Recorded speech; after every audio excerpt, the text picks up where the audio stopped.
જય શ્રી કૃષ્ણ મિત્રો, આપ સૌ મિત્રોનું મારી ચેનલમાં હાર્દિક સ્વાગત છે. મિત્રો, પવિત્ર પુરુષોત્તમ માસનો હવે છેલ્લો દિવસ બાકી રહ્યો છે અને છેલ્લો દિવસ એટલે કે અમાસ સોમવારના દિવસે આવી રહ્યો છે. આથી એક તો પુરુષોત્તમ માસની અમાસ અને ઉપરથી સોમવતી અમાસનો આવો સુભગ સંયોગ થઈ રહ્યો છે. માટે બની શકે તેટલા જપ, તપ, દાન, સ્નાન વગેરેનું પુણ્ય જેટલું મેળવી શકાય તેટલું મેળવવાનો લાભ અચૂક લેશો. આજની વિડીયોમાં આપણે અધ્યાય 30માં સાંભળશું પ્રતિવ્રતા નારીના લક્ષણો અને કાંસાના સંપુટનું દાનનું શું મહાત્મ્ય હોય છે અને તેનું ફળ શું હોય છે. તો ચાલો સાંભળશું.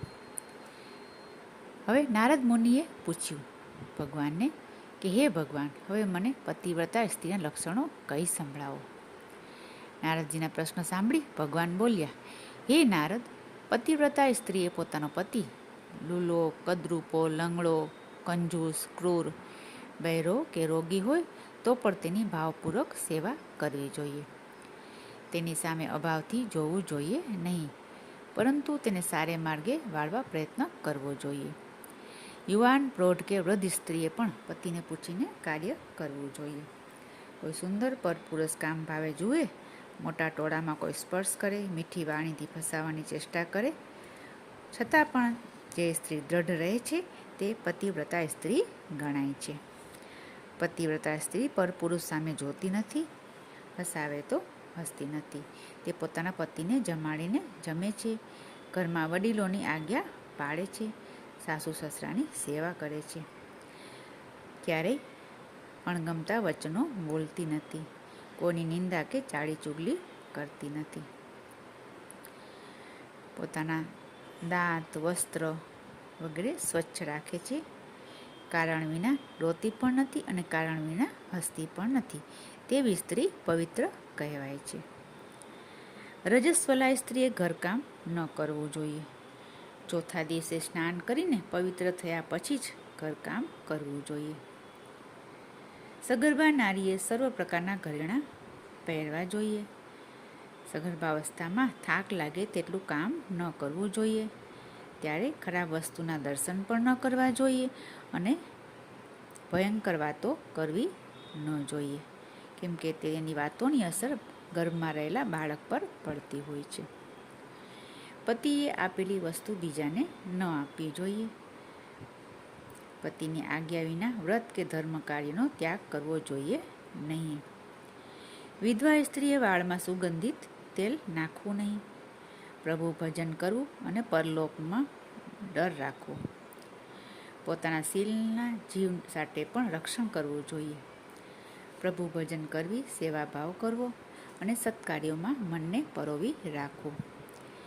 હે નારદ, આ પ્રમાણે વર્તન કરનાર નારી સદા સુખી રહે છે અને અંતે સદગતિ પ્રાપ્ત કરે છે. આવી સ્ત્રી જ આ લોકમાં કીર્તિ પ્રાપ્ત કરે છે.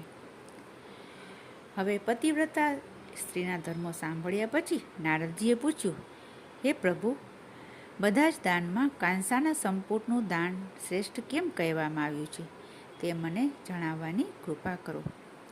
ત્યારે ભગવાન બોલ્યા, હે નારદ, પૂર્વમાં સતી પાર્વતીએ પુરુષોત્તમ માસનું વ્રત કર્યું હતું.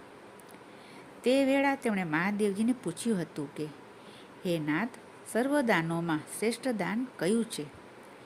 ત્યારે ભગવાન શંકરે કહ્યું હતું કે આ બ્રહ્માંડનો આકાર અંડાકાર છે, તેથી તેના પ્રતીક રૂપે કાંસાના વાસણના સંપુટમાં 30 માલપુઆ મૂકી તેનું પૂજન કરવું. કારણ કે કાંસુ ધાતુઓમાં પવિત્ર ગણાય છે અને માલપુઆ પકવાનમાં શ્રેષ્ઠ ગણાય છે.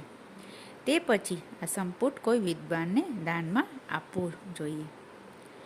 મહાદેવજીના વચનો સાંભળી પાર્વતીજીને ખૂબ આનંદ થયો. હવે આગળ સૂત પુરાણી બોલ્યા. આ પુરુષોત્તમ માસના મહાત્મ્યની કથા નૈમિષારણ્ય વનમાં ચાલી રહી હતી તે આપ સૌ કોઈ જાણો છો અને સૂત પુરાણી કથા સંભળાવી રહ્યા હતા. હવે સૂત પુરાણી આગળ બોલ્યા, હે સૌનકાદિ મુનિજનો, ભગવાનની આ અમૃત સમાન વાણી સાંભળી મને એમ જ થયું કે બધા જ વ્રતોમાં પુરુષોત્તમ માસનું વ્રત જ શ્રેષ્ઠ અને જ્યેષ્ઠ છે. આ વ્રત કરનારને તથા તેની કથા સાંભળનારને બીજું કશું જ કરવાનું રહેતું નથી. આ આર્યાવ્રતમાં જન્મ લઈને પ્રપંચોમાં રચ્યો પચ્યો રહી જે માનવી પુરુષોત્તમની ભગવાનની સેવા કરતો નથી તે મુક્તિ મેળવી શકતો નથી. આ પવિત્ર માસમાં હરિગાન ગાવા, કીર્તન કરવું, ધાર્મિક ગ્રંથો વાંચવા જોઈએ, પ્રભુ ભક્તિ થાય એટલી કરવી જોઈએ, કોઈની નિંદા ન કરવી જોઈએ, બીજાની પથારીમાં સૂવું પણ ન જોઈએ, વિદ્યાદાન કરવું જોઈએ અને વ્યર્થ વાતો કરવી જોઈએ નહીં. ભગવાનનું ભક્તિપૂર્વક પૂજન, શ્રવણ, કીર્તન કરવું. ભગવાન કૌટિલ્ય કહેલો મંત્ર: ગોવર્ધનધરમ વંદે ગોપાલમ ગોપરૂપિણામ ગોકુલોત્સવમીશાનમ ગોવિંદમ ગોપિકા પ્રિયમ. અર્થાત ગોવર્ધનધારી ગાયોને ચરાવનારા ગોવાળરૂપી ગોકુલમાં આનંદરૂપ ગોપીજનોને પ્રિય પરમ પ્રભુ ગોવિંદને વંદન હો. આ પ્રમાણે પ્રાર્થના કરી ધ્યાન કરવું જોઈએ. આ મહાત્મ્ય ધ્યાનપૂર્વક સાંભળનારના સર્વ પાપોનો નાશ થાય છે. બ્રાહ્મણ હોય તેનું તેજ વધે છે, ક્ષત્રિયોનું રાજ્ય વધે છે, વેશ્યોનું ધન વધે છે અને શૂદ્રોને મુક્તિ મળે છે. સુતદેવજી પાસેથી આ મહાત્મ્ય સાંભળીને બધા ઋષિજનો કહેવા લાગ્યા: હે સુત પુરાણી, તમે ઘણા જ ભાગ્યશાળી છો. અમે પણ તમારા મુખેથી આ કથા સાંભળીને ભાગ્યશાળી થયા છીએ. તમારી કીર્તિ હંમેશા વધતી રહો.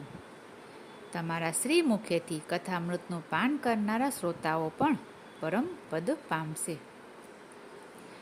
જ્યાં સુધી બ્રહ્માજીની કીર્તિ આ ધરતી પર હોય ત્યાં સુધી તમારી કહેલી કથા માનવો સાંભળશે અને પાવન થશે, તેમાં શંકાને કોઈ સ્થાન નથી.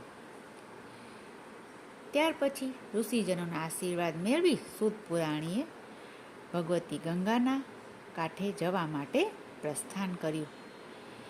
તેમની કહેલી આ પાવન પુરુષોત્તમ માસની કથા જે સાંભળશે તેમની મનોકામના પૂર્ણ થશે અને આ લોકમાં અનેક પ્રકારના સુખો ભોગવી અંતે વૈકુંઠમાં પરમપદ પામશે. તો આ હતો પુરુષોત્તમ માસના મહાત્મ્ય. મિત્રો, આપે જો હજી સુધી ચેનલને સબસ્ક્રાઈબ ન કરી હોય તો કૃપયા કરી લેશો. મારી ચેનલમાં તમને કથા, વાર્તા, મહાત્મ્ય, આરતી, ભજન, આપણા હિન્દુ ધર્મની જાણકારી વગેરે સાંભળવા મળતા રહેશે. બેલ આઇકન પર પ્રેસ જરૂર કરશો. વિડીયોને લાઈક કરશો અને શેર કરશો. ફરીથી મળશું બીજી વિડીયોમાં. ત્યાં સુધી જય શ્રી કૃષ્ણ, જય પુરુષોત્તમ ભગવાન.